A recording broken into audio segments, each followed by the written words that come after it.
600 millions de dollars pour 60 000 hectares. Deux chiffres qui renversent une histoire de dépendance. Sur une terre autrefois craquelée et silencieuse, un drone bourdonne maintenant au-dessus des sillons, comme la promesse mesurable d'un futur différent porté par Ibrahim Traoré. Si un champ connecté suffit à faire baisser la tente et relever la tête des paysans, que se passerait-il lorsque ces chiffres s'étendent à tout le Burkina Faso? Et si ce projet agricole devenait la première preuve concrète qu'un pays du Sahel peut transformer la survie en souveraineté réelle? Le projet agricole présenté comme une simple modernisation cache en réalité une promesse beaucoup plus vaste, celle de transformer un pays longtemps dépendant en acteur de sa propre subsistance. Dans la logique portée par le plan de 600 millions de dollars, l'enjeu central est limpide: donner au Burkina Faso la capacité de produire ce qu'il consommera grâce à une technologie façonnée chez lui et pour lui. La promesse tient en 10 mots: reprendre le contrôle de sa propre sécurité alimentaire. Mais derrière cette ambition se joue un pari collectif où chaque hectare irrigé devient un test de résilience nationale. Si la transition réussit, le pays pourrait réduire durablement sa vulnérabilité aux fluctuations du marché mondial et aux aides extérieures. Si elle échoue, le risque est de voir ressurgir les fractures géographiques, les tensions sociales et la dépendance structurelle que le programme cherche justement à effacer. Le micro-hook tient ici dans une question simple glissée sous les chiffres: que devient une nation lorsqu'elle cesse d'attendre qu'on la sauve? Le plan n'est donc pas seulement un projet économique, mais une épreuve de souveraineté mesurable, dont les premiers résultats guideront la suite du mouvement.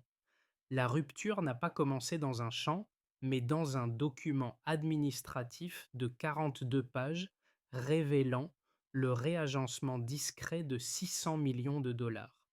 Deux phrases sobres, publiées au début de 2025 par le ministère de l'Agriculture, ont suffi pour déclencher un changement d'air en réorientant des contrats étrangers vers la technologie nationale, la production locale et la formation. Cette mini-révélation, d'apparence technique, fut le premier signe visible d'une stratégie beaucoup plus profonde portée par Ibrahim Traoré: décoloniser l'agriculture en décolonisant le progrès. À partir de là, le contexte prend forme. Le pays s'engage dans une initiative structurée autour de 4 piliers qui redéfinissent la manière de produire, d'apprendre et de se projeter. L'indépendance hydrique constitue la base: plus de 60 000 hectares convertis en champs intelligents reliés à des capteurs solaires et à des réseaux d'irrigation pilotés par intelligence artificielle. Vient ensuite la mécanisation citoyenne, incarnée par 2000 drones agricoles fabriqués localement dans une zone industrielle proche de Koudougou, capables de pulvériser des engrais organiques issus des ressources du pays. S'y ajoute l'éducation rurale, avec la création de 45 000 emplois techniques destinés à valoriser une génération trop souvent qualifiée de non spécialisée. Le dernier pilier est régional: relier le Burkina Faso, le Niger et le Mali dans un triangle de coopération numérique. Ce cadre, quoique détaillé, n'est pas une simple accumulation de mesures. Il désigne un basculement psychologique. Pour la première fois, les semences, les données et les logiciels parlent une même langue africaine. Dans la presse occidentale, certains y voient un pari risqué, voire une utopie techno-nationale. À Ouagadougou, on préfère parler de dignité retrouvée, car l'enjeu n'est pas seulement de moderniser les champs, mais d'affirmer une capacité à décider de ses propres outils. C'est ici que se referme la première curiosité ouverte par le Hook. Ce n'est pas un miracle soudain, mais la conséquence logique d'un choix souverain, posé noir sur blanc dans un rapport que beaucoup avaient sous-estimé. Pour saisir l'ampleur du changement, il faut suivre ceux qui, sans discours, incarnent les premiers effets du projet. du programme. Dans un petit village près de Bobo Dioulasso, Yakuba, 63 ans, illustre cette mutation silencieuse. Lui, qui n'avait jamais tenu un smartphone, pilote aujourd'hui un drone depuis une tablette solaire guidée par son petit-fils. En une seule saison, ses récoltes ont triplé. Et lorsqu'on lui demande ce qui a changé, il répond simplement qu'il a cessé, d'attendre que l'Occident le sauve. Ce témoignage, modeste en apparence, résume la logique défendue par Ibrahim Traoré: restituer aux citoyens le pouvoir de produire plutôt que celui de dépendre. Une autre scène éclaire un deuxième volet de la transformation. Dans les provinces du Nord, des coopératives de jeunes techniciens entretiennent les capteurs et réparent les microvannes d'irrigation. Le travail n'a rien de spectaculaire, mais il marque la naissance d'un nouveau type de compétence locale, la maîtrise d'outils autrefois importés, désormais fabriqués, ajustés et entretenus par les Burkinabés eux-mêmes. Ces tâches de maintenance deviennent le socle invisible d'une souveraineté pratique, fondée sur la continuité plutôt que sur l'effet d'annonce. Ces trajectoires individuelles montrent que le programme n'agit pas d'abord comme une révolution institutionnelle, mais comme un réapprentissage du geste agricole à travers la technologie. Elle confirme que la modernisation ne se limite pas à l'installation de drones ou de capteurs. Elle s'ancre dans la capacité des communautés à s'approprier ces outils, à les adapter et à les transmettre. Tout commence par un discours. Un matin d'avril 2025, Ibrahim Traoré se présente devant l'Assemblée nationale, non pas en uniforme, mais en chemise, les manches retroussées. Son ton est calme, presque professoral. Il affirme que pendant 50 ans, on a répété aux Burkinabés qu'ils devaient manger ce que d'autres plantaient. Il déclare qu'il est temps de planter la vérité. Le choc est immédiat. Les radios locales interrompent leur programme. Les réseaux sociaux s'embrasent. Le pays saisit qu'une ligne vient d'être franchie. L'activation se poursuit sans pause. Dans les jours qui suivent, les premiers drones sont livrés aux coopératives rurales. Le gouvernement lance 40 champs intelligents, zones pilotes et leur supervisées par des ingénieurs formés à Ouagadougou et à Moscou. Des jeunes, des jeunes techniciens calibrent les systèmes d'irrigation solaire. Rien n'est laissé au hasard. Chaque installation doit prouver que la maîtrise locale n'est pas un slogan, mais une capacité en construction. Les images de fermiers tenant des tablettes font rapidement le tour du monde, symbole inattendu d'un renversement technologique venu du Sahel. La montée en intensité atteint son apogée lorsque la presse internationale s'empare du sujet. En moins de 72 heures, le Financial Times parle d'une expérience populiste à haut risque. Reuters évoque une fracture potentielle dans la chaîne d'approvisionnement mondiale. Dans les chancelleries occidentales, les inquiétudes se multiplient. Si le Burkina Faso réussit, d'autres nations africaines pourraient suivre la même route. Les marchés agricoles s'agitent, les contrats sont réévalués. L'empire discret de l'aide bascule au moins symboliquement. À l'intérieur du pays, c'est l'effet inverse. Une euphorie circule. Les places publiques se remplissent, les enfants peignent des drones sur des cartons recyclés. Le projet devient un signe, presque un drapeau. Pour la première fois depuis longtemps, les Burkinabés se reconnaissent dans une politique. Ibrahim Traoré apparaît dans une serre improvisée et remercie les paysans. Nous ne rejetons pas le monde, nous rejetons la faiblesse. La phrase devient un refrain national, répété dans les marchés, dans les cours d'école, dans les ateliers de maintenance. Le pic de tension dépasse les frontières. Le Mali et le Niger saluent l'audace burkinabé. Ils proposent des coopérations techniques. Des analystes africains parlent d'une rébellion pacifique, menée non par des armes, mais par des logiciels et des pompes d'irrigation. Une Afrique différente semble émerger, une Afrique qui se nourrit elle-même, qui code ses propres outils, qui fabrique ses propres drones. La phase de retombée n'est pas un retour au calme, mais un ancrage. Les transformations deviennent visibles dans les villages. Les coopératives entretiennent les capteurs. Les écoles d'agrotechnologie initient les enfants à la programmation des cycles d'irrigation. Les gestes changent. Le rapport à la terre change. L'horizon change. Ce n'est plus une attente, c'est une action quotidienne. Dans les discussions, une idée domine. La crise n'est plus l'unique cadre interprétatif du Sahel.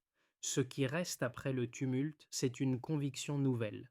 Un pays enclavé, longtemps dépendant, peut créer un précédent. Et ce précédent n'est pas fondé sur des armes, mais sur des données, des machines simples, des décisions locales. La souveraineté, ici, ne s'annonce pas par des déclarations, mais par des champs irrigués, des drones réparés, des cycles ajustés. Les données livrent d'abord un contraste net. Les importations alimentaires ont chuté de 18% entre avril et septembre 2025. Un delta mesuré mais inédit pour un pays longtemps dépendant. Cette baisse signifie que, pour la première fois depuis des décennies, une partie de la demande nationale est satisfaite par la production locale, preuve d'un déplacement réel dans la structure de consommation. Le mouvement n'est pas massif, mais il est stable, ce qui montre que la dynamique ne repose pas sur un effet ponctuel. Deuxième indicateur, le rendement moyen des cultures céréalières dans les zones pilotes augmente de 42% grâce à l'irrigation automatisée et aux engrais biologiques locaux. Cette progression ne reflète pas seulement l'efficacité technique, mais la précision nouvelle avec laquelle les cycles hydriques sont programmés, ce qui réduit les pertes et optimise chaque mètre carré cultivé. L'amélioration est suffisamment large pour dépasser le seuil des fluctuations saisonnières habituelles, confirmant que le changement n'est pas un artefact climatique. Troisième mesure, le revenu rural par ménage progresse de 27%, première hausse significative depuis une décennie. Cette augmentation provient à la fois des gains de productivité et de la réduction des dépenses liées à l'achat d'intrants importés, libérant un espace économique que les familles réinvestissent dans l'équipement agricole. Le signal est important. Un modèle n'est viable que s'il transforme la vie quotidienne. Et ici, la transformation est lisible. Ces trois chiffres dessinent une trajectoire cohérente. Moins d'importations, plus de rendement, davantage de revenus. Chaque point reflète un segment de la chaîne agricole, comme si le pays reconstruisait son autonomie par pièces successives. Et ce mouvement est renforcé par un choix stratégique que Ibrahim Traoré assume publiquement: internaliser la collecte, la gestion et l'interprétation des données. Car derrière les résultats visibles, une architecture discrète se consolide. Des drones mesurent l'humidité des sols à intervalles réguliers. Des stations solaires captent et transmettent les données climatiques. Une intelligence artificielle locale compile les tendances régionales, ce qui permet d'ajuster les cycles de culture avec une précision inédite. Contrairement aux systèmes importés, cette base de données appartient entièrement à l'État burkinabé. Les serveurs installés à Ouagadougou garantissent une souveraineté numérique que le pays n'avait jamais possédée auparavant. Sur le terrain, les exemples confirment la cohérence des chiffres. Dans la province du Houé, un agriculteur affirme qu'il récolte désormais en 10 semaines ce qu'il cultivait en 16. Cette réduction du cycle agricole montre l'efficacité du pilotage automatique de l'irrigation. Dans le plateau central, des coopératives féminines réduisent de moitié leur consommation d'eau grâce aux capteurs intelligents. L'économie hydrique devient un levier stratégique, car l'eau est l'élément le plus sensible dans le Sahel. Ces témoignages ne remplacent pas les données, mais ils les incarnent. Ils montrent que l'innovation n'est pas un objet spectaculaire, mais un outil répété, entretenu, intégré au quotidien. Il prouve que la technologie peut devenir un langage commun lorsqu'elle est adaptée, simplifiée et maintenue localement. Pour les économistes, la question n'est plus de savoir si le programme fonctionne, mais s'il peut tenir la cadence. La dépendance aux aides internationales diminue, et chaque pourcentage gagné modifie les équilibres diplomatiques. Dans les couloirs étrangers, cette autonomie nouvelle est observée avec prudence. Ibrahim Traoré résume pourtant la situation d'une phrase. Le progrès n'a de valeur que lorsqu'il appartient à ceux qui en vivent les résultats. Deux visions, presque symétriques, structurent le débat autour de la transformation agricole burkinabé. D'un côté, les partisans du programme affirment qu'un pays africain peut maintenir une trajectoire d'autonomie en internalisant la technologie, en formant ses ingénieurs et en reliant les fermes à des réseaux autonomes. Pour eux, les chiffres déjà enregistrés, baisse des importations, hausse des rendements, progression des revenus, constituent un début de preuve. La dépendance n'est pas une fatalité. L'important n'est pas de rivaliser avec les puissances industrielles, mais d'atteindre un seuil de souveraineté qui permette au pays de se tenir debout. De l'autre côté, les critiques redoutent l'effet inverse. Sans supervision externe, disent-ils, la corruption pourrait infiltrer les circuits de distribution, surtout lorsqu'un flux financier important transite par un appareil d'État encore en structuration. Ils craignent aussi que la centralisation des financements fasse peser un risque d'autoritarisme technique où la modernisation deviendrait le prétexte d'un contrôle accru. Certains analystes occidentaux évoquent même un populisme technologique où l'efficacité apparente des machines dissimulerait une fragilité institutionnelle. Et ils posent une question précise. Que se passera-t-il lorsque les drones vieilliront, lorsque les pièces de rechange manqueront, lorsque les capteurs devront être remplacés? La force du débat est qu'il confronte deux logiques valides. Le programme n'est ni une garantie de succès, ni une menace automatique. La réponse se trouve dans les garde-fous déjà intégrés au modèle. La formation locale, 45 000 emplois techniques créés, réduit la dépendance aux experts étrangers. La base de données nationale, hébergée à Ouagadougou, protège les cycles agricoles d'une vulnérabilité numérique. Les coopérations régionales avec le Mali et le Niger diluant le risque d'isolement. Ces éléments ne suppriment pas les inquiétudes, mais ils constituent des dispositifs concrets capables de stabiliser l'expérience. Ainsi, le Stillman ne conclut pas à une utopie ni à une catastrophe.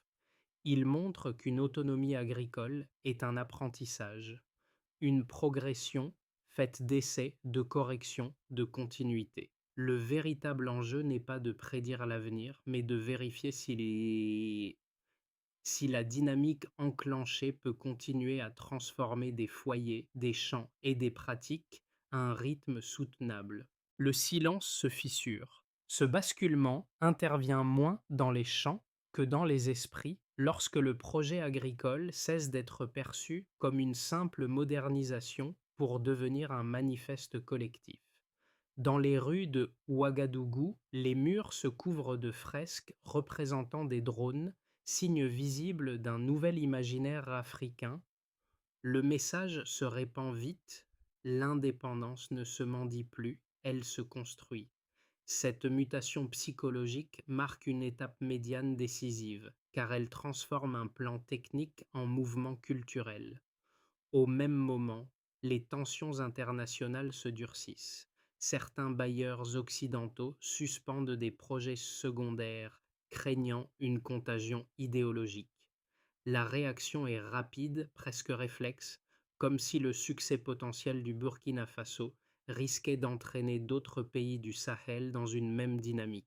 Mais à chaque avertissement extérieur répond une adhésion intérieure renforcée.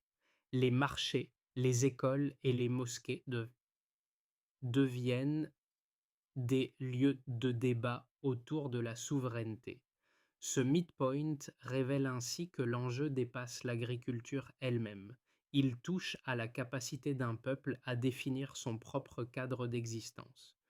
Ibrahim Traoré, en assumant cette transition, comprend que la bataille la plus déterminante n'oppose pas États et institutions, mais dépendance et confiance. Les effets de la transformation agricole se matérialisent désormais dans 4 cercles distincts, chacun révélant une facette concrète du changement voulu par Ibrahim Traoré. En ce qui concerne les agriculteurs, dans les campagnes, la production augmente d'environ 40% en moins d'un an, portée par l'usage quotidien des drones et des capteurs solaires. Les outils numériques, longtemps perçus comme des artifices importés, deviennent des compagnons de travail capables d'ajuster l'irrigation en temps réel. Cette précision réduit la fatigue et renforce la maîtrise du geste paysan, créant un sentiment nouveau de contrôle sur la terre. Beaucoup y voient la confirmation que la promesse de souveraineté peut prendre racine dans les pratiques les plus simples. Du côté des entrepreneurs, autour des pôles industriels, émergent des ateliers de maintenance, de conception et de fabrication d'équipements agricoles locaux. En 18 mois, plus de 2000 petites entreprises voient le jour, produisant pièces détachées, logiciels d'analyse ou compost biologique. Cette dynamique réduit la dépendance aux importations et diversifie l'économie, en particulier dans des zones jusque-là dominées par les entrepôts d'importation.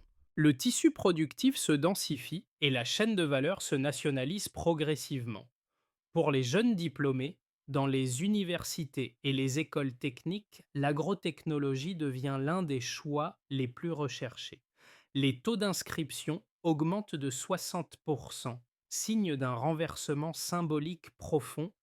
L'agriculture cesse d'être perçue comme une voie de repli et devient un secteur d'avenir. Les étudiants parlent d'une réconciliation entre science et dignité, car ils voient dans ces métiers la possibilité de créer plutôt que d'attendre.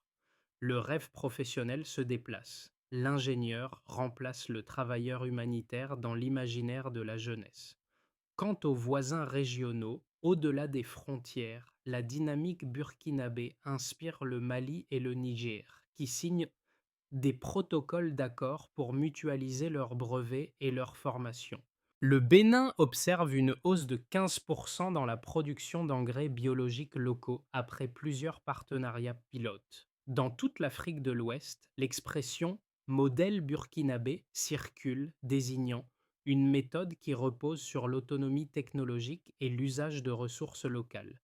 Cette contagion régionale affirme que la souveraineté peut devenir un levier partagé plutôt qu'un projet isolé.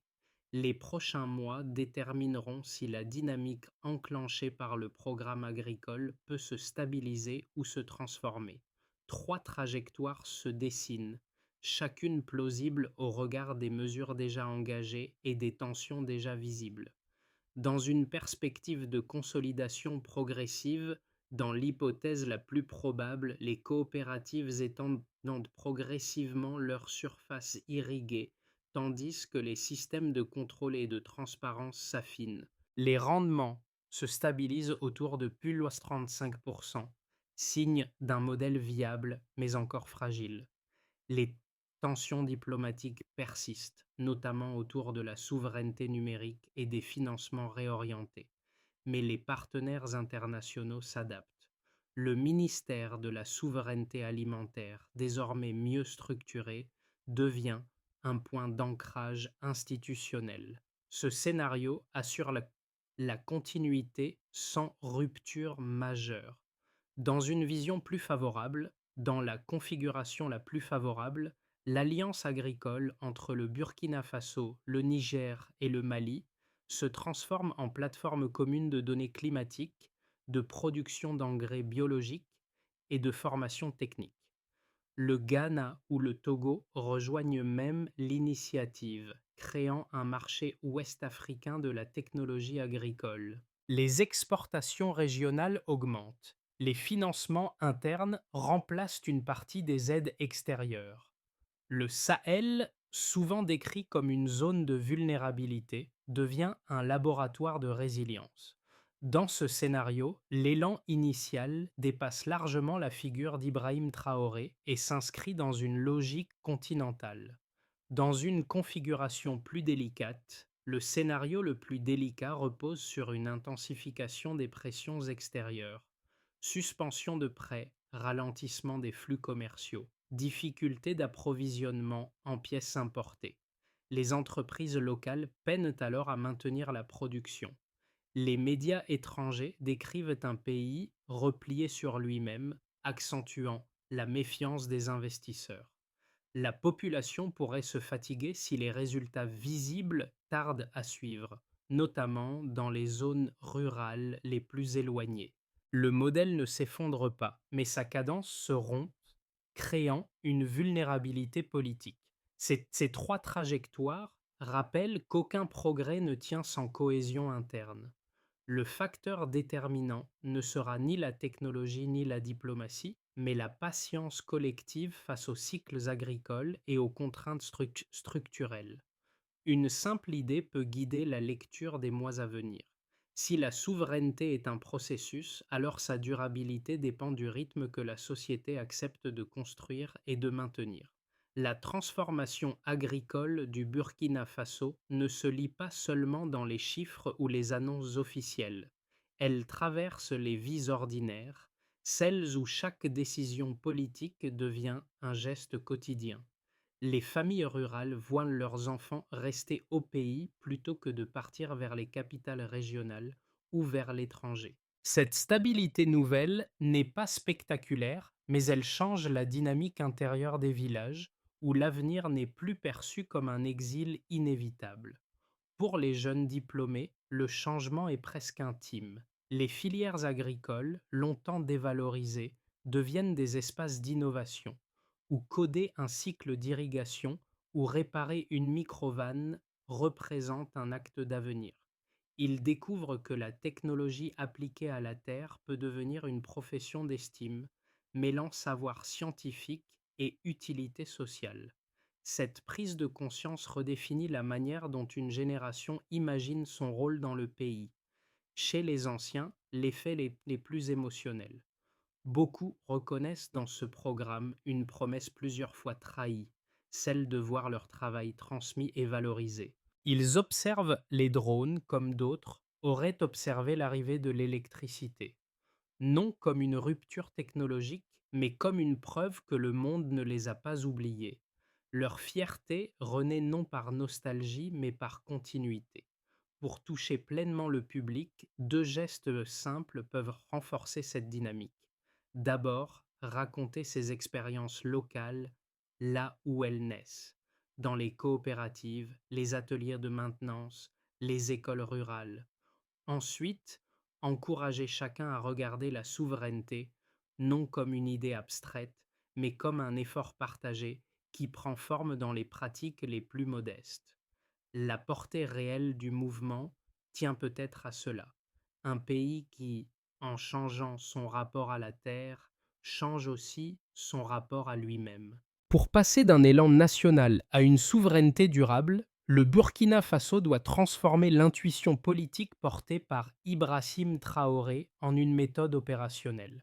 Cette transition exige une organisation claire, répartie en étapes capables d'être mesurées, corrigées et consolidées dans le temps. Décentraliser les décisions, maintenant mesurées par la réactivité locale. Chaque région doit disposer d'un comité d'agrotechnologie chargé d'adapter les outils aux réalités du terrain. Cette autonomie permet de traiter rapidement les pannes, les besoins en formation ou les variations climatiques. Le succès se mesure à la capacité des comités à résoudre les problèmes sans attendre un arbitrage central. Former les formateurs sur les 12 prochains mois, mesurés par la transmission. Les ingénieurs burkinabés formés à l'étranger deviennent mentors dans les centres ruraux. Leur rôle est d'ancrer le savoir-faire dans le pays afin que la compétence reste nationale même lorsque les technologies évoluent. Le progrès se lit dans le nombre de techniciens capables d'opérer sans assistance extérieure. Sécuriser les infrastructures numériques dès maintenant, mesurer par l'intégrité des données. Les données agricoles hébergées à Ouagadougou doivent être protégées des dépendances externes. La création d'une filière de cybersécurité agricole, en partenariat avec les universités, garantit la continuité du pilotage des cultures. Le critère essentiel est la capacité à maintenir un réseau stable et souverain. Construire une coopération régionale dans les 6-12 mois mesurés par les accords partagés. Le Mali, le Niger et le Burkina Faso renforcent un guichet commun de brevets agricoles et de financement. Cette mutualisation transforme la souveraineté nationale en levier collectif. L'indicateur principal est le nombre de technologies et de financements réellement utilisés conjointement, mesuré pour ajuster de façon mensuelle, mesuré par 4 indicateurs: rendement, coût, emploi, consommation d'eau. Ces données guident les corrections successives. La souveraineté n'est pas un état fixe, mais un apprentissage continu. Dans un village du Sahel, Yacouba fait encore décoller son drone depuis la même tablette solaire qu'au premier jour. Le geste est simple, presque tranquille, mais il résume à lui seul la trajectoire d'un pays qui a choisi d'agir plutôt que d'attendre. Ce retour à une scène ordinaire rappelle que la révolution burkinabé ne s'est jamais jouée dans les grandes salles de conférence, mais dans les mains de ceux qui travaillent en la terre. Dans les écoles, les enfants observent ces drones comme une génération précédente observait la pluie, avec un mélange d'émerveillement et de nécessité. Ils apprennent que la technologie n'est pas une frontière, mais un outil qu'on peut fabriquer, réparer et transmettre. La dignité, ici, n'est pas théorique. Elle se vit à travers chaque champ irrigué, chaque capteur ajusté, chaque cycle de culture compris. Pour de nombreux anciens, cette transformation porte la signature d'Ibrahim Traoré, non comme une figure lointaine, mais comme un rappel que la souveraineté commence dans les gestes du quotidien. La continuité entre le passé, le présent et l'avenir prend la forme d'une terre qui répond enfin à ceux qui la cultivent. Au crépuscule, lorsque le bourdon des drones se mêle au vent du Sahel, une vérité s'impose doucement.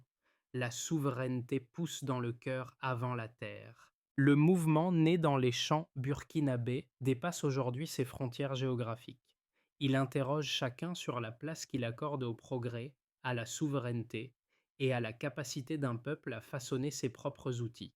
Les images des drones, des coopératives et des écoles techniques ne sont pas seulement les signes d'un pays en transition, mais des invitations à repenser notre rapport au possible. Elles montrent que la modernisation peut être collective, patiente et ancrée dans la réalité quotidienne.